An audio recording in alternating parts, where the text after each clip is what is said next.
Abrimos este último bloque ya con la presencia del economista Lorenzo Sigó-Gravina para analizar las principales noticias económicas de estos últimos días. Lorenzo, ¿qué tal? ¿Cómo andás? ¿Qué tal? Mucho gusto. Gracias por estar una vez más aquí, Lorenzo. Un placer.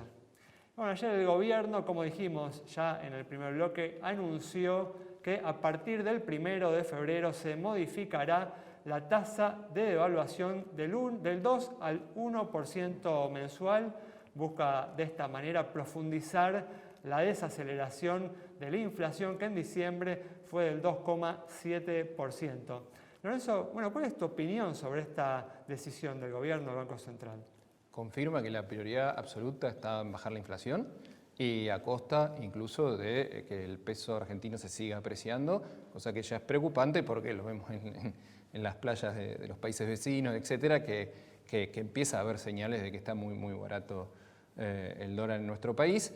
Y ahí la apuesta del gobierno es interesante porque la inflación dio 2,7%, un poquito por arriba de lo que esperaba el gobierno. Incluso la inflación núcleo dio 3,2%, se aceleró medio punto respecto a noviembre. Y sin embargo, a pesar que incluso en el contexto internacional es menos favorable para la Argentina, con commodities estables o a la baja y monedas emergentes depreciándose, el gobierno acelera y dice no, profundiza.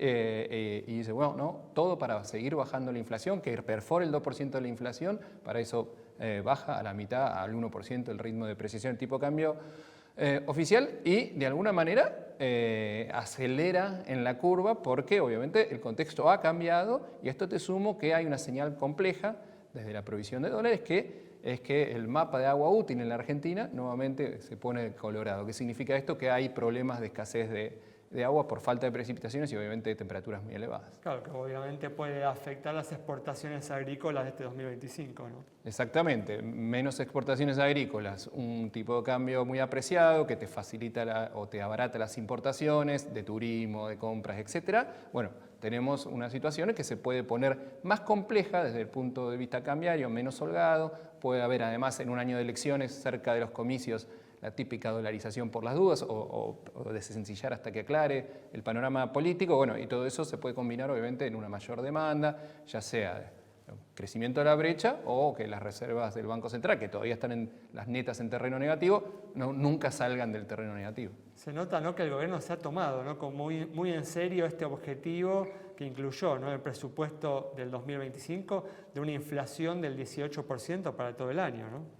Sí, quizás lo que preocupa es que no hay que inmolarse solo por alcanzar la inflación del 18%. Sí, como siempre uno tiene que ver el cuadro general, ¿no?, el médico clínico de la situación de la Argentina y no solo el cardiólogo que te está midiendo la inflación, digamos, ¿no?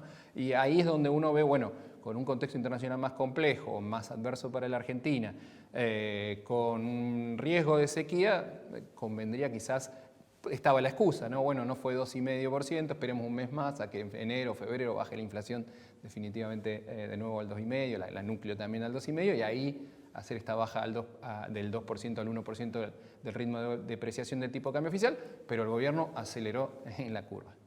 Sí, no da la impresión acá en la Argentina, la verdad que uno se observa, ¿no?, la historia de los programas antiinflacionarios. Los programas antiinflacionarios que fueron exitosos justamente incluyeron, ¿no?, el tipo de cambio como una herramienta central. Obviamente después los desenlaces fueron problemáticos justamente por esto que estás señalando, ¿no?, los problemas de trazo cambiario que esos programas terminaron generando, ¿no? Sí, este plan de estabilización del gobierno encuadra bastante en lo que pasó en Argentina en el pasado y en la región. La duda, y ya ha tenido un éxito porque vemos una inflación que en un par de meses podría incluso perforar el 2% mensual, digo, eso es una señal de éxito. La pregunta es si ese éxito va a ser duradero o persistente. ¿Por qué? Porque si después se te atrasa mucho el tipo de cambio y en algún momento vos tenés que implementar una corrección cambiaria, bueno, ahí la inflación se te puede acelerar y la pregunta es, bueno, ¿se acelera un poquito y nada más? ¿O volvemos a entrar en una aceleración de la inflación que tenés que subir? Bueno, y se entra nuevamente en una puja distributiva que hace que nuevamente la inflación lejos del 2% mensual vaya, no sé, al 5% o valores que ya tuvimos en el pasado y que no es deseable. Tal cual. Por el momento, de todas formas, este problema, este tema del atraso cambiario que vos estás planteando, no presenta, ¿no?, un cariz alarmante a juzgar, ¿no?, por las fuertes compras de dólares que viene, ¿no?, haciendo el Banco Central en el mercado mayorista en esta primera parte, ¿no?, del año, ¿no? Sí, sí, eso es cierto. También es cierto que tuvo que intervenir el mercado financiero para controlar el CCL, o sea, usó algunos dólares ahí. Y también es cierto que por el pago de deuda en moneda dura, el Banco Central sigue con reservas negativas que están un poquito mejor de lo que recibió, alrededor de 10.000 millones de reservas netas negativas del Banco Central cuando asume Milei, y ahora están en torno a 5.000 millones, pero siguen claramente en terreno negativo y esto es un problema, ¿no? Tal cual. O mientras tanto, ¿no?, hace muy pocos días la titular, ¿no?, del Fondo Monetario Internacional elogió, ¿no?, el programa económico de la Argentina, ¿no?, lo señaló al caso de la Argentina como el caso más impresionante de la historia reciente. ¿Crees que esto puede ayudar a que la Argentina logre un buen acuerdo con el fondo? Creo que, y esto es un mérito del gobierno de Milei, logró cerrar un déficit fiscal muy grande. Y toda la mayoría de los analistas creemos que también va a ratificar en 2025, un año de elecciones, un año impar, que suele haber más gasto, etcétera, que también va a estar en caja las finanzas públicas. Eso es un mérito importante que logró el gobierno, y es más, el propio acuerdo con el Fondo Monetario preveía más tiempo para llegar al equilibrio financiero, y sin embargo el gobierno lo hizo de una en su primer año. Pero eso no quita, y ahí aplaude el Fondo Monetario, el mejor alumno en la Argentina.